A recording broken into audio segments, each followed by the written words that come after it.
লাইভে এসে কান্নায় ভেঙে পড়লেন আলো আসবে গ্রুপের জ্যোতিকা।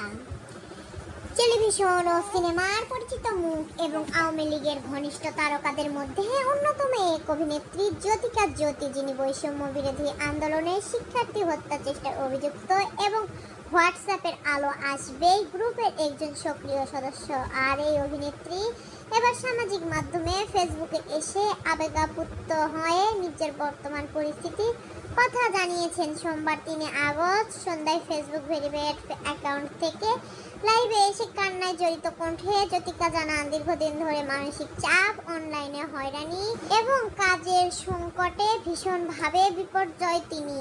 আর এক পর্যায়ে এই অভিনেত্রী বলেন, আমি আর পারছি না। জ্যোতিকা শুরুতেই বলেন, নিজের কষ্ট ভাগ করে নেওয়ার মতো কেউ নাই। তিনি বলেন, দুর্ঘটনার পর অনেক কথা বলি আমরা, কিন্তু যে মানুষটি এমন অবস্থার মধ্যে থাকে তার কষ্ট শুধু তিনি নিজেই জানেন। আমি নিজেকে সবসময় শক্ত রাখার চেষ্টা করছি, যা এখন আর পারছি না। তার দাবি, গত 2 বছর ধরে তেমন কোনো কাজ নেই তার, কিন্তু এই সময় নিয়মিত অনলাইনে হয়রানি, কটূক্তি ও ব্যক্তিগত আক্রমণের শিকার হয়েছেন। আর্থিক সংকটের কথা জানান তিনি। বলেন, অনেক সময় মা বাবার কাছ থেকে সাহায্য নিতে হচ্ছে, যা তাকে অধিকতর মানসিকভাবে ভেঙে দিচ্ছে।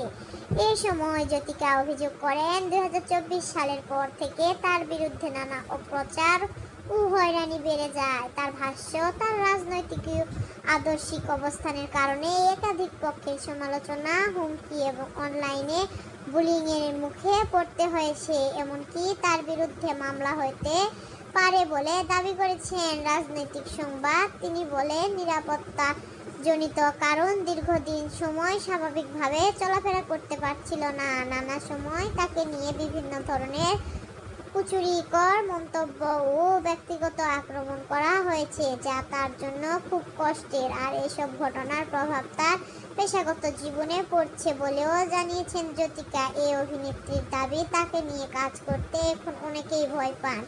এ কারণে তার পেশাগত জীবন কার্যরত স্থবির হয়ে পড়েছে। তিনি বলেন, আমি কারো কাছে গিয়ে কাজ চাইতে পারি না, আবার আপোষ করেও কাজ করতে পারি না।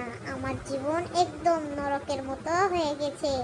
এছাড়া লাইভে শেষ দিকে জ্যোতিকা বলেন, আমি হেল্পলেস, আমি দুঃখিত, এভাবে আমার দুর্বলতা প্রকাশ করতে হলো, কিন্তু আমার শক্তি নেই, মনে হচ্ছে আর ঘুরে দাঁড়াতে পারবো না। এর আগে 2024 সালের সেপ্টেম্বর বাংলাদেশের শিল্পকলা একাডেমি ঘিরেও আলোচনায় আসেন জ্যোতিকা জ্যোতি। সেই সময় তিনি প্রতিষ্ঠানটির গবেষণা বিভাগের পরিচালকের দায়িত্বে ছিলেন। সামাজিক মাধ্যমে গুঞ্জন ছড়িয়ে পড়ে তাকে অফিস কক্ষে আটকে রাখা হয়েছে।